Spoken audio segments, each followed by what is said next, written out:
Bismillahirrahmanirrahim. Alhamdulillahil malikil a'la alladzi khalaqal mauta wal hayata liyabluwakum ayyukum ahsanu amala. Allahumma shalli wa sallim wa barik ala sayyidina Muhammadin khairil wara wa ala alihi wa ashabihi wa man tabi'ahum bi ihsani ila yaumil liqa. Subhanaka la ilma lana illa ma 'allamtana innaka antal alimul hakim wa la hawla wa la quwwata illa billahil aliyyil azim. Allahumma minka wa bika wa ilaika wa la hawla wa la quwwata illa bik. Allahumma bihaqqi sayyidina Muhammad wa ali sayyidina Muhammad ij'alna fi qalbi sayyidina Muhammad sallallahu alaihi wa alihi wasallam. Hadirin wal hadirat rahimakumullah. Dalam kitab Fathur Rabbani wa Faidur Rahmani Sidi Syekh Abdul Qadir Al-Jilani Qaddasallahu sirrah, beliau pernah berkata, kata beliau, nurul qalbi min nuril haqqi azza wa jalla. Kata Sidi Syekh Abdul Qadir Al-Jilani, cahaya hati itu bersumber daripada cahayanya Allah azza wa jalla. Setelah di minggu yang kemarin kita mengupas tentang 4 bagian hati dan juga 4 sesuatu yang bisa meracuni hati, bahkan bisa membuat hati mati. Dan insya Allah dalam kesempatan kali ini yang akan kita bahas atau yang akan kita kupas tentang tanda-tanda hati itu bercahaya. Tanda-tanda hati itu bercahaya. Nurul qalbi min nuril haqq azza wa jalla. Tanda-tanda bahwa hati itu telah bercahaya. Karena mungkin kita semua tidak mengetahui apakah hati yang saat ini kita miliki itu bercahaya ataukah malah sebaliknya. Na'udzubillah summa na'udzubillah. Namun Rasulullah sallallahu alaihi wasallam itu pernah beliau memberikan tanda-tandanya, indikatornya apakah hati kita itu bercahaya ataukah tidak. Dari zaman beliau itu Rasulullah sallallahu alaihi wasallam pernah bersabda. Jadi beliau mengenai perkara hati ini, tentang cahaya hati ini, Rasulullah itu pernah bersabda yang diriwayatkan daripada Imam Tirmidzi. Apa kata Rasulullah? Idza dakhala an-nural qalba. Idza dakhala an-nur qalba. Idza dakhala an-nur qalba. Insaraha. Di Rasulullah sallallahu alaihi wasallam itu pernah bersabda yang diriwayatkan oleh Imam Tirmidzi, kata beliau, idza dakhala an-nural qalba, apabila hati itu telah memasuki cahaya, apabila cahaya telah memasuki hati seseorang hamba, itu pasti memiliki 2 tanda. Pertama kata Rasulullah, hatinya itu akan lega dan juga lapang. Jadi 2 ciri ketika hati seseorang itu telah masuk cahaya di sana, pasti hatinya itu lega dan juga lapang. Lalu para sahabat bertanya lagi, ya Rasulullah, apa alamatnya, tanda-tandanya kalau hati seseorang itu bercahaya? Jadi Rasulullah memberikan gambaran simpelnya, kalau hati itu bercahaya, idza dakhala nural qalba, beliau memberikan tanda yang sangat simpel, yaitu lapang dan juga lega. Tapi sahabat masih belum puas dengan jawaban Rasulullah tadi, dan para sahabat bertanya, apa tanda-tandanya? Apa alamatnya? Apa tanda-tandanya kalau hati itu telah bercahaya? Nabi memberikan 3 tanda. Jadi setelah beliau mengucapkan hadis di atas, Rasulullah lagi memberikan 3 tanda kalau hati itu telah bercahaya. Menjawab pertanyaan sahabatnya, beliau gambarkan tentang bahwa hati itu ada 3 tandanya. Pertama kata Rasulullah, al-inabah ila daril khulud.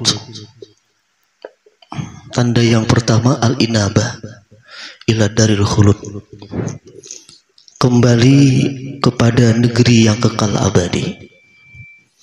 Orang yang hatinya bercahaya pasti karakternya itu inabah, kembali kepada negeri yang abadi, kembali kepada negeri yang abadi. Al-inabah ila daril khulud, kembali kepada negeri yang abadi.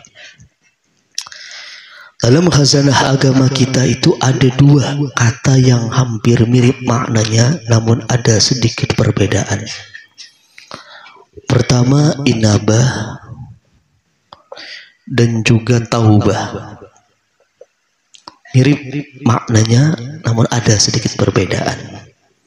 Antara taubat atau taubah dan juga inabah, 2 kata ini hampir sama maknanya, namun ada sedikit perbedaan di antara keduanya. Inabah dan juga taubah. Dan di dalam Al-Quran pun Allah Subhanahu wa Ta'ala menyebut 2 kata ini dengan 2 ayat yang berbeda. Ketika Allah menyebutkan kata taubah, bisa kita lihat di Al-Baqarah ayat 222.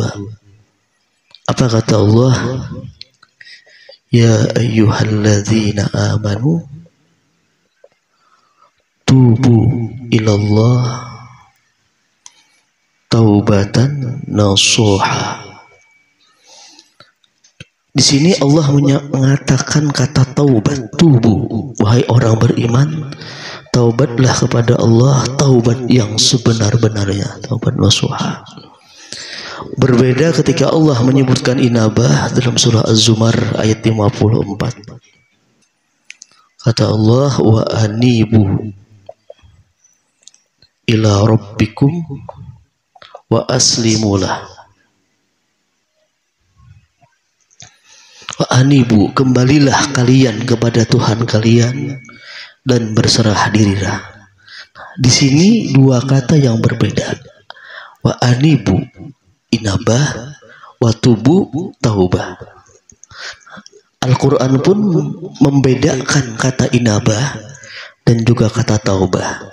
Tanda hati yang bersih itu inabah, kembali kepada negeri yang kekal abadi.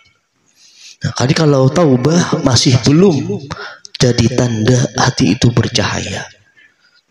Awal-awal bercahaya itu mungkin taubah.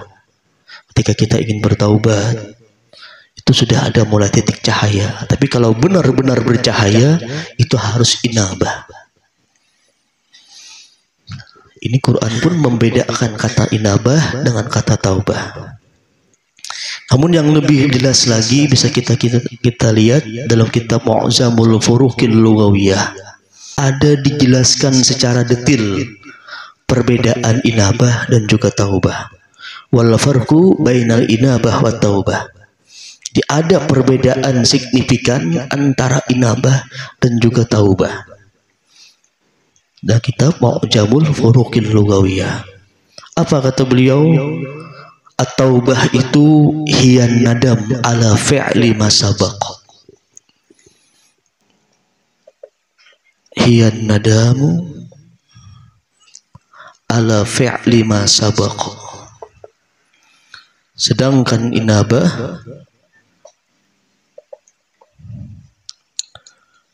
tarkul ma'asi fil mustaqbali. Jadi ada perbedaan signifikan antara taubah dan inabah. Taubat itu apa? Hiyan nadam ala fi'li ma sabaq. menyesali atas perbuatan yang telah lalu. Ketika kita menyesali perbuatan yang telah lalu, itu namanya taubah. Salah satu ciri taubah itu adalah an-nadam, menyesal. Menyesal atas memperbuat sesuatu yang telah terdahulu. Sedangkan inabah ini tarkul ma'asi fil mustaqbali, meninggalkan kemaksiatan pada masa yang akan datang. Jadi ada perbedaan sedikit ketika kita menyesal perbuatan yang telah lalu, taubat. Tapi ketika kita mampu meninggalkan maksiat di masa yang akan datang, itu inabah. Nah, ciri hati yang bercahaya al-inabah ila daril khulud. Rasulullah ketika ditanya para sahabatnya, ya Rasulullah, apakah tanda-tanda orang yang memiliki hati yang bersih itu? Beliau jawab, tanda yang pertama al-inabah ila daril khulud, kembali kepada negeri yang kekal abadi. Maksudnya meninggalkan maksiat di masa yang akan datang hanya untuk mengharap negeri akhirat. Nah, ini tanda yang pertama.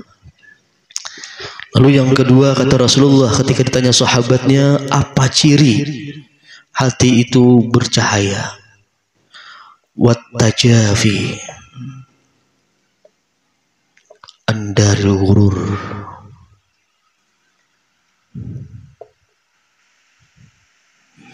At-tajafi wat-tajafi andaril ghurur. Tanda yang kedua, hati yang bersih itu menurut Rasulullah sallallahu alaihi wasallam, wat-tajafi andaril ghurur.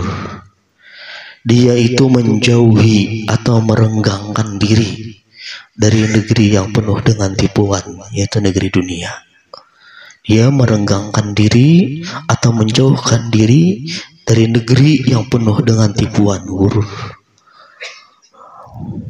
At-tajafi andaril ghurur, merenggangkan diri daripada negeri yang penuh dengan tipuan. Hadirin wal hadirat rahimakumullah. Dunia ini Rasulullah sallallahu alaihi wasallam menggambarkan ada 5 karakter yang paling terlihat atau yang paling signifikan daripada dunia ini. Di selain tipuan, Allah itu menyebut dalam surah Al-Hadid di ayat 20. Al-Hadid di ayat 20. Allah itu ada menggambarkan dunia ini dengan 5 gambaran. Kalau Rasulullah di hadis ini mengatakan dunia itu negeri tipuan. Namun dalam Quran, dalam surah Al-Hadid di ayat 20, Allah menggambarkan dunia ini ada 5 gambarannya. Pertama, la'ibun. Dunia ini adalah tempat permainan. Jadi jangan berharap dalam dunia ini penuh dengan kebaikan, karena dunia ini adalah tempat la'ibun, permainan. Di dunia ini penuh dengan tipuan, penuh dengan permainan. Karena Tuhan mengatakan, wa'lamu annal hayatad dunya la'ibun. Ketahuilah oleh kalian, Allah memberikan pengumuman, wa'lamu, ketahuilah oleh kalian bahwa kehidupan dunia itu adalah la'ibun, permainan. Sebentar-bentar berubah, sebentar-bentar bisa hilang. Namanya juga permainan, la'ibun, permainan. Walahun, yang melalaikan. Jadi setelah permainan, dunia ini pun lahun, juga melalaikan. Melalaikan daripada ingat Tuhan. Orang kalau fokus ke dunia pasti akan lalai kegiatan akhiratnya. La'ibun wa lahun. Ada lagi Tuhan gambarkan wazinatun, perhiasan. Bisa kita lihat dalam dunia ini orang berlomba-lomba berhias. Zina, jadi perhiasan memang itu gambaran dunia. Ada lagi Tuhan katakan tafakhur, tafakhurun bainakum, bermegah-megahan di antara kalian. Jadi berlomba-lomba siapa rumahnya paling baik, siapa mobilnya paling mahal, itu tafakhur bainakum. Itu memang sudah karakternya. permainan yang melalaikan dari Tuhan, yang perhiasan, serta bermegah-megahan di antara kalian. Yang terakhir, watakatsur fil amwal wal aulad. Watakatsur fil amwal wal aulad. Saling berbanyak-banyak pada perkara harta dan juga anak. Jadi memang karakter dunia itu 5 dalam surah Al-Hadid. Permainan yang melalaikan dari Tuhan, itu berhias-hias, bermegah-megah, lalu berbanyak-banyak pada masalah harta dan juga anak. Ini karakter dunia. Kalau Nabi dalam hadis tadi riwayat Imam Tirmidzi mengatakan dunia cuma negeri tipuan, penuh dengan tipuan dalam dunia. Tapi Al-Quran menggambarkan 5 lagi karakternya dalam surah Al-Hadid ayat 20. Jadi ciri orang hatinya bersih, dia itu menjauhkan diri, merenggangkan diri daripada negeri yang penuh dengan tipuan. Kalau istilah dalam tasawuf itu, orang yang hatinya bersih, bercahaya itu ialah orang yang zuhud atau zahid. Orang yang zuhud atau zahid bisa diringkas dengan zahid, orang yang zuhud. Para ulama tasawuf itu berbeda mengartikan zuhud ini. Banyak yang mengartikan zuhud. Di antaranya ada pengertian zuhud dari Yahya bin Mu'az. Beliau itu kelahiran 830 Masehi di kota Rai, Iran. Yahya bin Mu'az ini ketika ditanya orang, wahai Yahya bin Mu'az, apa arti zuhud? Beliau menjawab, Yahya bin Mu'az menjawab, zuhud itu kata beliau ialah orang yang senang memberi dengan apa yang telah ia miliki. Jadi orang yang sedang sedekah itu kategori zuhud menurut Yahya bin Mu'az Ar-Razi. Yahya bin Mu'az, beliau mengartikan zuhud orang yang senang memberi dengan apa yang ia miliki. Karena kata Yahya bin Mu'az, mustahil orang itu zuhud kalau sifatnya bakhil. Jadi beliau mengartikan zuhud itu dengan senang memberi dengan sesuatu yang ia miliki. Ada lagi pengertian zuhud daripada Ibnu Khafif. Ibnu Khafif ini kelahiran 882 Masehi di kota Siraj. Ibnu Khafif pun pernah ditanya orang, wahai Ibnu Khafif, apa arti zuhud? Kalau Ibnu Khafif mengartikan zuhud ini ialah orang yang tenang ketika sesuatu yang hilang. Orang yang bisa tenang ketika apa yang dimilikinya hilang, itulah zuhud. Menurut Ibnu Khafif As-Siraji, kelahiran 882 Masehi di kota Siraj. Jadi beliau mengartikan orang yang bisa tenang ketika sesuatu yang dimilikinya hilang. Karena dia mengembalikan di Al-Baqarah ayat 156. Inna lillahi wa inna ilaihi raji'un. Segalanya milik Allah dan kepada Allah yang kembali. Orang yang kalau memahami makna Al-Baqarah 156 tadi, ketika sesuatunya hilang, dia itu pasti akan tenang. Karena dia mengembalikan inna lillah, segalanya milik Allah dan kepada Allah kembali. Itu definisi zahid menurut Ibnu Khafif. Jadi banyak arti-arti zuhud ini menurut para ulama-ulama tasawuf. Lalu yang terakhir, orang yang hatinya bercahaya kata Rasulullah. Yang ketiga ialah isti'adat. Wal isti'adat lil maut qabla nuzulihi. Wal isti'adat artinya mempersiapkan diri bagi kematian sebelum datangnya kematian. Al isti'adat lil maut qabla nuzulihi, orang yang mempersiapkan kematiannya sebelum datang waktunya. Itu termasuk orang yang hatinya itu bercahaya. Nabi memberikan 3 tanda orang-orang yang hatinya itu bercahaya, inabah, kembali ke negeri yang kekal abadi, merenggangkan diri dari negeri yang penuh dengan tipuan, dan yang terakhir mempersiapkan diri bagi kematian sebelum datangnya kematian tersebut. Mempersiapkan kematian ini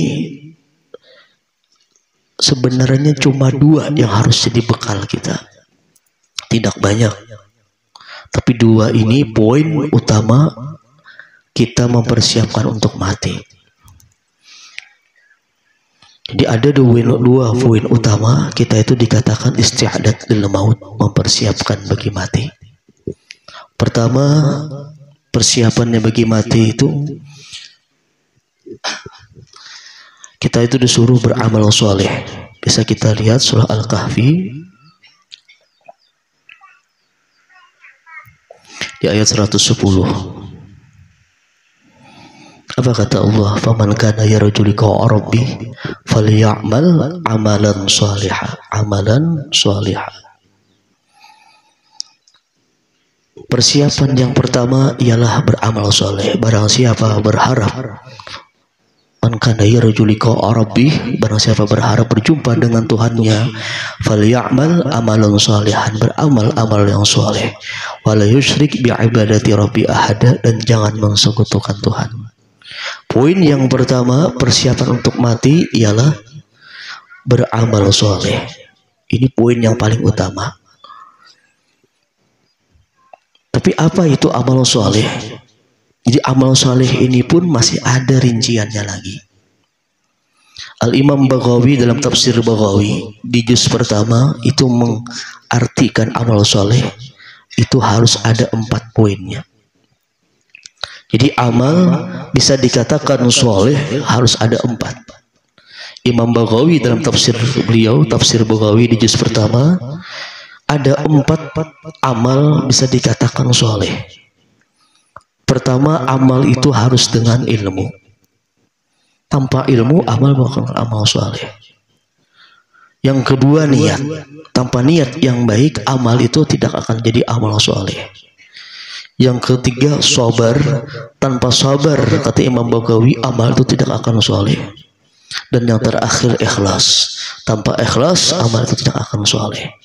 Kalau terkumpul 4 macam ini, kata Imam Baghawi, barulah amal itu bisa dikatakan soleh. Ilmu, niat, sabar, dan juga ikhlas. Barulah amal soleh, amalan solehah. Tanpa 4 macam ini, amal itu cedera, tidak lagi amal soleh. Lalu persiapan yang kedua, isti'adat lil maut qabla nuzulihi, selain beramal soleh, menjauhi dosa-dosa besar. Surah An-Nisa ayat 31.